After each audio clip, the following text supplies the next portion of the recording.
Spring training has officially come to a close. We're going to talk a little bit about how the Mariners performed in spring in 2024, get into some of their numbers, and then we're going to move on to our Mariners superlatives, the awards that we're going to be giving out, and who we think is going to win them for the Seattle Mariners in 2024. And we're going to wrap all of it up by talking about one player for each of us that we think is going to have a big, big year. Thank you guys so much for watching episode 72 of the Hit It Here podcast, part of the Bleav Network, the Harry Ford episode of the podcast. He's wearing 72 in spring training. No one else has ever worn it in Mariners history, so I got to get somebody in there. I'm going with Harry Ford. Joe, how are you? I'm feeling great after that pick. When we're getting into these levels where like people just aren't wearing those numbers. Like not to spoil 77, but Jeter Martinez was wearing 77 in the spring breakout game, and I think 77, honestly, kind of a fire number to wear. I don't know why. It feels right. Because it's the year the Mariners became a team. Lore. We're establishing lore already. So, spring training, it doesn't matter, but it does. And that's what counts. It's, paradoxical, and that's what makes it fun. 1-9, the Mariners started this spring training, okay? And we all remember how it felt. Losing games that we shouldn't because, Holden Laws is trying to close down games, and whoever else they were throwing out there at the end of the games, right? Holden Laws is just catching strays, man. That's the first name that came to my mind. It's not, his name stands out amongst the rest. Not like Peyton Alford. Holden Laws. He's holding All this. right. He's holding this L, and a lot of people were ready to, light the world on fire. But as spring training goes, the Mariners somehow rebounded. And, looking at a 1-9, and now we're looking at a 13-4, nobody would have been like, yeah, I'll place a bet on the Mariners going 500, finishing out spring that way. But quickly, a word from BetOnline. I don't need to be the one to tell you guys this, but the tournament is here. And I'm not talking the Soul Series between the Padres and the Dodgers kicking off the 2024 MLB regular season. I'm talking about March Madness, baby. And BetOnline is your bracket headquarters for this season with the best bracket contest out there and odds, lines, and info in every game and every round, right up until the national championship. So if you pick a 13 seed to take down the 4 seed like there seems to be one every single year, you best be taking that bet on BetOnline. It's the best place to do it. You can access the most up-to-the-minute wagering information anytime from your desktop or your mobile devices, and even track your bracket real-time all the way through the tournament. And head to BetOnline today and get in on all the action. And when you get there, remember to use promo code Bleav, that's BLEAV, for your 50% off welcome bonus on your first deposit. BetOnline, the game starts here. So some guys were just a little slow getting out the gates, and some of the other players on the team just kept it hot the entire spring. So it's just overall spring training is just like a mash of just a bunch of different things. 13-4. It's not what Alex Mayer wanted going 14-13, because I know that they were talking about that on the broadcast a lot in the final game. And is spring training technically over? I mean, they're done in Arizona. The last 2 are being played in San Diego because the Padres open at home on Thursday, and they're coming home from Korea. So it makes sense why we're going to San Diego. So is spring training really over? I mean, it's considered an exhibition game. Like the Mariners themselves tweeted, that's a wrap for spring training or whatever. But I'm so glad that the Mariners finished out 12-4-4 after that 1-9 start, because my God, I don't know if I could have taken the comments any longer. Holy Lord. Just more just doomers in spring. The negativity about this team because Peyton Alford went out there and blew a game. Bro, Peyton Alford's in single A. What's wrong with why is Peyton Alford catching a stray right now? Peyton Alford's catching a stray for funny reasons that I will not discuss on the podcast. Oh. You know who you are. So, the Mariners, let's talk a little bit about some of the guys that did get hot and play really well throughout all of spring. Julio was red hot for all of spring training. Did he have 1 or 2 home runs? Yep. I think 2. All right. I think 2. I think he had 2, yeah. So Julio looked really good. I mean, really all the starters looked fantastic throughout spring. a few guys that didn't, like Luke Rayleigh, we know was struggling a little bit, although he did hit a double and a triple in the final game of spring. Yeah, dude was And looking like a yeah, madman rounded the bases, getting to third. did It was he? he runs like a certain player, a certain like person that we know in high school. Just like runs like a serpentine. Like he looks like he's running like a snake, if that makes sense. Like his body is so all over the place when he runs. It's just like erratic. And it's so funny Okay. because dude's moving. Interesting, interesting. A few other guys to mention here. I have the stats pulled up. JP ended up hitting 325. Julio hit 414. Jorge Polanco lit the world on fire, hitting 436. Mitch Garver hit 270. Cal Raleigh hit 286. Mitch Haniger hit 429. So a big spring from the Mitches. I'm super excited to see that Mitch Haniger played so well in spring because obviously, coming off of injuries and he had a down year last year. We were very interested to see what we were going to get out of Mitch Haniger in 2024, but he does look like a guy who deserves to be playing every day right now, and his body willing, I think he will be. Another guy who had a rough spring was Josh Rojas. Joe, are there any standouts to you like throughout all of spring? I mean, one you didn't mention was Dom Canzone. I think Dom is a guy that solidified his role as, hey, like don't start me in Tacoma. Don't start me on the bench. I'm your left fielder. As far as, they're willing to push it. Obviously the opportunity of like the decision between Rayleigh and Canzone we won't know until the lineup card, like until lineup tweets are announced, kind of a thing. Like we won't know until Thursday, I don't think. So regardless of that though, Dom had a great spring, showed out, hitting the ball over the field. A lot of the pitchers, I'd say, aside from like Castillo, had some bumps in the road. Like I know going into the final game today, Gilbert's ERA was like at 6.9, nice, or something like that, like around there. And he pitched fine today, gave up 2 earned runs, I believe, and struck out 7 over, I think, 4 2/3. But I think the strikeout stuff was there for a lot of the pitchers, which, I think will translate more into spring translate out of spring more, sorry, into the regular season, where they're not really working on individual things. It's more of like they're just like trying to fine tune stuff, getting it ready for the regular season. And you said this a couple of podcasts ago, but like you mentioned how oftentimes pitchers are ahead of hitters. It didn't really feel like that this spring, like Yeah, at all. I would agree with that. I think it's because a lot of guys were kind of tinkering with stuff. Like obviously Bryce Miller was trying out his new splitter versus hitters. Mm-hmm. Luis Castillo, I mean, he was kind of hit or miss this spring, but once it got to that final start, like he was dominant in his final outing. And so was George Kirby. I mean, honestly, in their last starts of spring, all the guys looked really good. Mm-hmm. And I think that it's exciting to see that, okay, now, like for Castillo, for example, he said that he was going out there in the last game, making sure he was ready to go, making sure all of his pitches were working and whatnot. Whereas earlier on in spring, like, I think one of the big ones, it was Paul Sewald had mentioned this spring that he had developed a changeup. Mm-hmm. And he said, I'm going to try it, but if it gets hit around and if I can't throw it confidently to Aaron Judge, I'm not going to throw it in the season.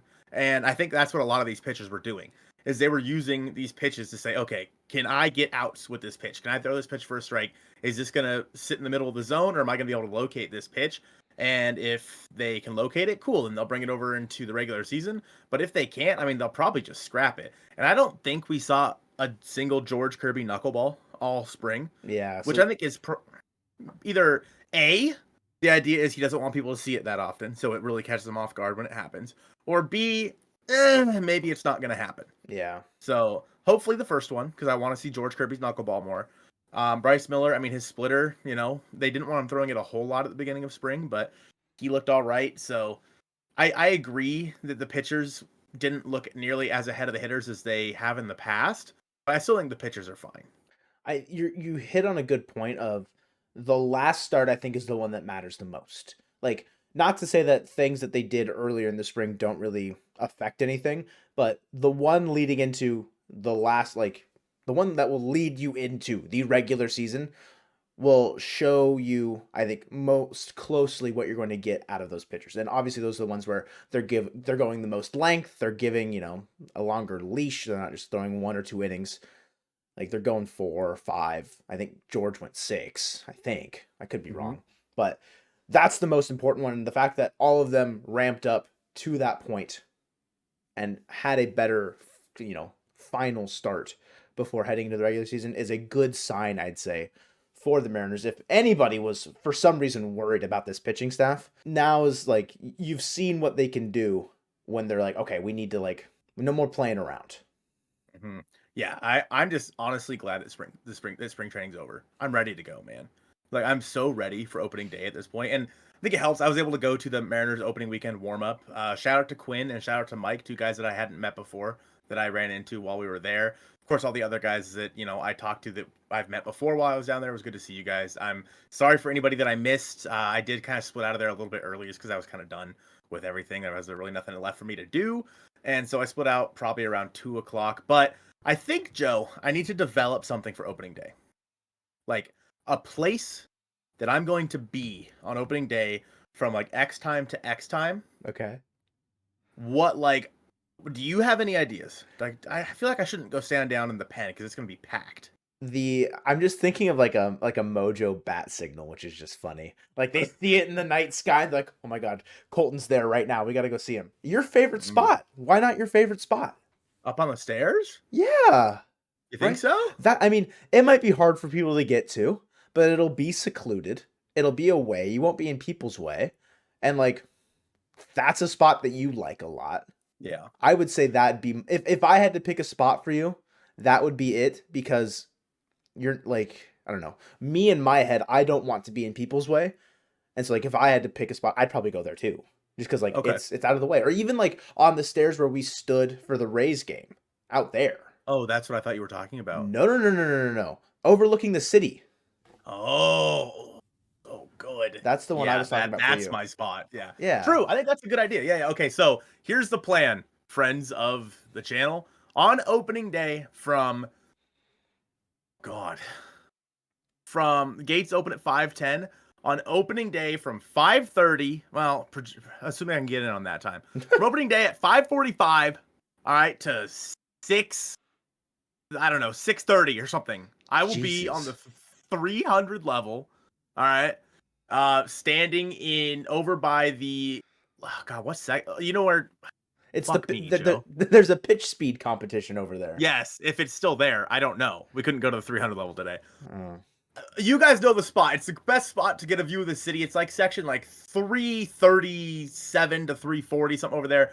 Kind of over by a pitch speed thing. It is where the ramp in left field goes all the way up to the 300 level. Yes. Okay. So that's the spot. I'm going to be there. I'm going to try to be there for 45 minutes to an hour just to kind of hang out with you guys if anyone's there. And then, we'll go from there. I can't promise you I'll be able to be there the whole time, but I'll probably tweet it out on Twitter. So make sure you guys are following us at Mojo Mariner and, kind of get the updates there. So let's talk about our superlatives for the Seattle Mariners. Joe, who's your MVP? Well, I was going to say you're the MVP for me, holding it down for meeting all the fans and stuff. That's what I was going to. I was just going to. That's really nice of you. Give you a little shout out there for MVP. Thanks. I think it's an easy answer. I think it's kind of boring. But if I'm expecting Julio to give us a potential 40-40 year, a potential genuine top 3 MVP finish, I can't not pick him. Yeah, I think that you're right. It's you can't bet against Julio in this situation to be the MVP of the 2024 Seattle Mariners. So I'm going to go with him as well. Do you have a runner-up? Who's going to, because Julio's the obvious choice, right? Sure. Who is your runner-up for MVP on the team? Because honestly, last year, MVP was JP Crawford. Yeah, I'd say it's going to take a career year out of someone, I think, to rival. And I think JP did have a career year last year. A runner-up, a dark horse. I mean, it's not going to be anybody crazy. It'll be a starter. I would say Cal. Yeah, I think that Cal's a good shout. I'm going to get a little weird. And I'm going to get, this might be controversial. I'm going to go with Mitch Haniger. Not controversial. You don't think so? That's a W pick. It's a W pick, but it's going to require him to play a lot of games. Yeah, 120, 130. Easy. Yeah, and I think that if the Mariners can get 2021 Mitch Haniger, he's A, the MVP of the team, and B, this team's winning the whole damn thing. If Mitch Haniger is, I think, the catalyst for this team in 2024. He's the biggest wild card. Because if you get the best version of Mitch Haniger, your offense becomes one of the best in the league. Mm-hmm. Like when you have Julio or JP, Julio, Mitch Garver, Cal, and Mitch Haniger in your top five, like with guys like Dom Canzone, who's been performing, Luke Rayleigh, we know has plenty of power. I think that adding Mitch Haniger to this team might be the biggest move of the offseason that we're going to come back at the end of the year and say that that's the biggest move the Mariners made. So with MVP out of the way, the next big one is going to be the Cy Young. And the Mariners have plenty of guys on this team that can be Cy Young contenders. But honestly, I think I'm going to go with Logan Gilbert for 2024. I Wow. know. Like, of Castillo, Kirby, and Gilbert, I think that Gilbert's going to have like a crazy good year. Like, I think this is the year where he puts everything together. And so I'm really excited for Logan in 2024. I think that he looked pretty decent in his last start of spring. I think Kirby, of course, is going to look great, but it really is going to depend on his ability to locate his pitches. Because if everyone knows he's in the strike zone, which is he's either going to have his pitch count run up quick because guys are going to be fouling things off because they know it's going to be in the strike zone, or he's going to mow through guys because they're going to be swinging first pitch and getting out. Mm-hmm. And I think that is the hard part with George Kirby. Is he, in my opinion, needs to learn how to throw outside the strike zone a little bit more. Luis Castillo, I mean, it really just does depend on how bad the long ball bites him this year, because we know how good Luis is. We know how good he looked in his last start, but the long ball got to him last year, and especially in those last few starts of the year where it really mattered, he kind of faltered. I think that Logan Gilbert is like a sneaky, like not just for the Mariners, but sneaky Cy Young choice for all of the American League. I have a follow-up question for you once I've said mine. Okay. I will keep it concise. George Kirby, he will have figured out swing and miss. He will work on his whiff game this year, and he is striking out over 200 batters. That is like me like staking my claim into George Kirby. Over 200 Ks this year, permitting that he makes 32 starts. For Logan Gilbert, I have a question. Is this like, will this be his peak? This is his peak, and then after this, he will come back down. Yes. Okay, so like he will peak for one season and then go back to not a bad pitcher, but like a Right. 3-win, like a 110 ERA plus. But this year he has a chance. You're like, this is like his 165 ERA plus year. Mm-hmm. Okay, Yep. I This can is like agree to that. this is like the year where he puts it all together. And yeah, over the next few years, maybe he goes back to what he has been the past few years, which is fine. Mm-hmm. There's nothing wrong with that as a pitcher. That's still a very, very good pitcher. But I think he pitches more like an ace this year than he does a number 3. I can respect it. I almost went a little kooky. You like And Brian Wu. no, I was gonna pick like a reliever, but I figured let's just keep it for like reliever. Like someone's putting up like an Eric Gagne year or like a Francisco Rodriguez year, like Andres Munoz or even like Edwin Diaz. His huge year with the Mariners. Andres Munoz is doing that this year. Like that was something that I thought about saying, but I didn't really feel like I didn't believe it when I was thinking about it. So But who's your reliever of the year I then? mean, it's still Andres Munoz. I think, given the fact that will be of the three-headed monster, the one that is able to breathe fire on opening day. He's not injured. I think that will give him a leg up in the competition. It's another easy answer for me. If Brash or Santos were healthy, I might go Santos. I think having him out of Chicago, away from that godforsaken franchise, with, a team behind him that can win, it could have been it's still going to be a great year, but it could have been even better should he have been ready. And still a little up in the air. He's getting an MRI on Thursday to hopefully resume his throwing program shortly after that. But that's really all that we've heard about Santos.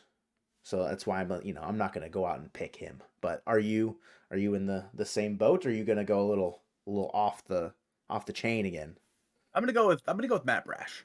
I Okay. think that he last year. I mean, he probably was reliever of the year for the Mariners last year, right? Yeah. Would you say? Mm-hmm. I mean, I think that he came out there and pitched like 72 innings or something crazy, and obviously there's something to that when he used to be a starting pitcher. So it's not like it's out of the realm of possibility for him to throw that much. I could never see Andres Munoz throwing that much, just simply because he's had his injury concerns in the past. Obviously, he's already had Tommy John. He had that surgery on his foot, etc., etc. So he's healthy right now, but I do worry with Munoz's injury history and the fact that he's going to be relied upon a lot at the beginning of the season because, frankly, they have to. Yeah. that he might get overworked. With this bullpen, the nice part about this bullpen is that the Mariners don't have to turn to one guy every single night. They have, once everyone's healthy, with Ryan Stanek, Matt Brash, Andres Munoz, and Gregory Santos, like those four, the four-headed monster, you can turn to any of those guys in the ninth inning, and honestly, I'd be comfortable with it. Like, I'm not going to be mad at you if you turn to any of those four guys. And then you still have Gabe Spire and Taylor Saucedo, etc., in that bullpen that should be able to bridge the gap for you. So Matt Brash, I think once he comes back healthy, assuming he's back, after the first week or two, because it sounds like his throwing program's going pretty well. Assuming he's back by then, he's going to be the catalyst in that Mariners bullpen to get the ball to Andres Munoz. I don't think that Brash is going to be the closer. Yeah. Like I think it'll be Andres Munoz, like a de facto closer. But I think that Matt Brash is going to be like that setup guy. I'm trying to think of like a really good setup guy from the past that never got the glory, like Devin Williams. I think is a good one when Josh Hader was still with the Brewers. Okay. I think of like Brian Abreu now for the Yeah. Astros. Like he's better than Ryan Presley as a reliever. Yeah, that's gonna be Matt Brash this year. I can believe you. And Okay, I have a question, Colton. go on. Would you tell me who your rookie of the year will be? That's so tough, dude. Rookie of the year 2024 is a very, very tough question. I am going to go with put some dramatic music over. No, don't do that. It's too much work. I'm gonna go with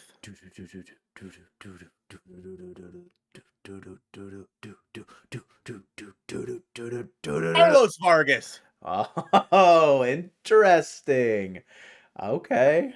He's gonna come in. He's gonna figure out the strike zone command. He's gonna come in. One of these relievers gets hurt, and he's gonna stick, and he's gonna be in this bullpen the rest of the year. Wow. I respect the pick. I like that one. I think I have some opinions. So on stream, someone asked like, who should the Mariners like use as trade bait? And so I thought that trading one of the platoon partners, it would be Luis Urias because you can't trade Josh Rojas with who my rookie of the year would be. So it's Ryan Bliss. It's Ryan Bliss. So Yeah. he's going to start off Tacoma just hotter than the sun. He'll have 20 stolen bags in the first week. And the Mariners can't help but bring him up to the MLB by like mid-May because he's just, tearing, setting the world on fire. They trade Luis Urias for something, whether or not they can even get anything, but something to allow Ryan Bliss some playing opportunities in the major leagues. Does it make sense? No. Has he ever played third base? Down. That's a good point. You could probably just send him down. He has an option. That's a good point. I'd rather trade him. It's more fun that way. It's more dramatic. There's a little bit more. It's a bit more high stakes. I was kind of between Vargas or Bliss as to who's going to be the rookie of the year because it doesn't seem like there's really anybody else that can come up this year.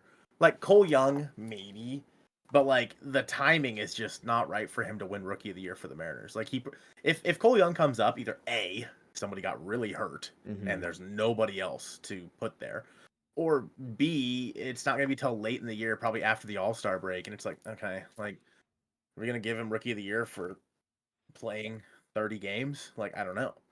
And so I feel like the same thing kind of goes with Tyler Locklear. And so I think that Bliss and Vargas are the only two that I can think of that have a real shot of coming up here and making a difference. Because you could say Cade Marlowe, but like, I don't know. If he comes up, he's going to be a bench guy. So like, how is he the rookie of the year? I mean, last year you could say it was probably Jose Caballero last year, like for the Mariners, or like Brian Wu or Bryce Miller. Those are like the three. I mean, probably Wu or Miller, but in terms of offensive side of things, I feel like you have to go with Caballero.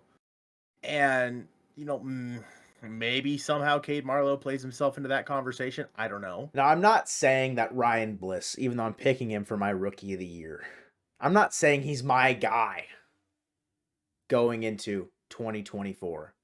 The other side of that platoon that I would have him fitting into is who I am making my guy. It's a little counterintuitive, a little counterproductive on my part here. But I think Josh Rojas is being severely undervalued in terms of the projection models and any sort of, roster outlook. The 1-win projection, I think, is so far and away low on Josh Rojas. I had, from what we saw last year in like what, the 30-ish games that he played, something like that, I was unbelievably satisfied with what he brought to this team hitting in the 9-hole. And whether or not it's because we had such an abysmal season at second base offensively. You know, you mentioned Caballero being like potential rookie of the year for 2023. Yes, defense, speed, the bat itself was not great. Whereas Josh Rojas, I felt, provided a solid bat in that second base role. Of course, now he's in a platoon at third base. That's, whatever. That's beside the point. I think as the strong side platoon, Rojas is going to double his projections as far as WAR. I think he will give us a 2-win season at a minimum in 2024. I'm a Rojas fanboy. I said it. I'll say it. I'm not scared to admit that, I might be blindly following this man into the night. But I will for 162 games, even though he's a platoon, so he won't play in 162 games. But gosh darn it, those 400 plate appearances that he's going to get in that platoon, he's going to make the most of them. Josh Rojas is my guy. That was a pretty compelling argument. I don't know if it's just because you were yelling. Yeah, I had passion, bro. Loud equals passionate. Yeah. Why are we yelling? So, interesting. Let me give a little bit of a backstory here. The My Guy series is something we used to do at Soto Mojo. And that's kind of where I got this idea from. Obviously, Ty and Colby have their Flag Day stuff. We're sticking with My Guy here. Back in the day, I picked Edwin Diaz to be my guy. Showed out pretty well. So I'm not saying you got a history here that I'm good at this. All right. I'm not saying that I'm the best ever. Okay. But another thing about Soto Mojo, when I used to write there, is I made a trade way back when to the San Diego Padres. It was a mock trade that I had done on the Soto Mojo website in an article. And the trade was I was going to send Marco Gonzalez to the Padres for one Tyler Lawrence France. And I'm going across the diamond for my guy in 2024. Ty France is going to have a massive comeback. Drive line. We've seen this man in his underwear now. Okay. He has to show up. True. Okay. We know what Ty France is looking like. So we need to see him go out there and just be the best version of Ty France we have ever seen. I think the drive line magic is going to be done for Ty France. Hopefully what it had done for JP Crawford. He's going to go out there and hit 25 plus homers. Whoa. Slow Never down, been Chief. done before in the history of Ty France. All right. In the short history of Ty France. Never been done before. All right. And then he's going to hit 280. He's going to have an OBP of like 350. All right. Yeah. And he's going to slug like 450. All right. So Ty France is my guy this year. He's going to show why he is still the first baseman for this team. Luke Raley. Who? Stay in the outfield, buddy. Tyler Locklear coming up. Stay in the minors, buddy. Tyler Lawrence France is my guy for 2024. He will be batting in the top 5 in this lineup by July. I like your pick better. Because I think yours has more impact immediately. Because, like, if you get a fully competitive, like, potential all-star season out of Ty France, that does so much more for your lineup, I think, than Josh Rojas, giving you 2 wins at third base. In my opinion. I'm not saying that I'm going to back down from my guy claim here. But Ty France, I like it. I like it a lot. And you're right, also. We saw him in his underwear. If he doesn't show up, he's getting laughed at Seattle. Those PSDs, man. The PSDs? You can't be showing up on social media in the PSDs and not hit 280. Like, PSDs what? Nuts? Got it. Yeah, I think the driveline buff. Can we go back to back? That's the big question. Can the Mariners go back to back with the driveline buff? Something I wanted to bring up on the podcast in general. Jake, you smart man. He tweeted something about how opening day might be Luke Raley at first, Dom Canzone in the outfield, and Ty France on paternity leave. because I don't think Oh. his wife is due like any time, and I don't think it's happened yet. So that is also something to watch out for your guy. It's kind of another good thing for you though, because he automatically inherits dad strength. You're telling me you get driveline buff plus dad strength Ty France? I might push it to 30 home runs. You said 25 plus. Ooh. I'm going 30 plus with the dad strength involved. Joe actually went back and made a video about what Ty France did at Driveline and how those numbers might affect him like they did JP Crawford. Go ahead and check that one out now. It's on the screen. We appreciate you guys watching episode 72 of the Hit It Here podcast presented by Bet Online, the reverse Jesse Winker episode, Ugh. and Go Mariners.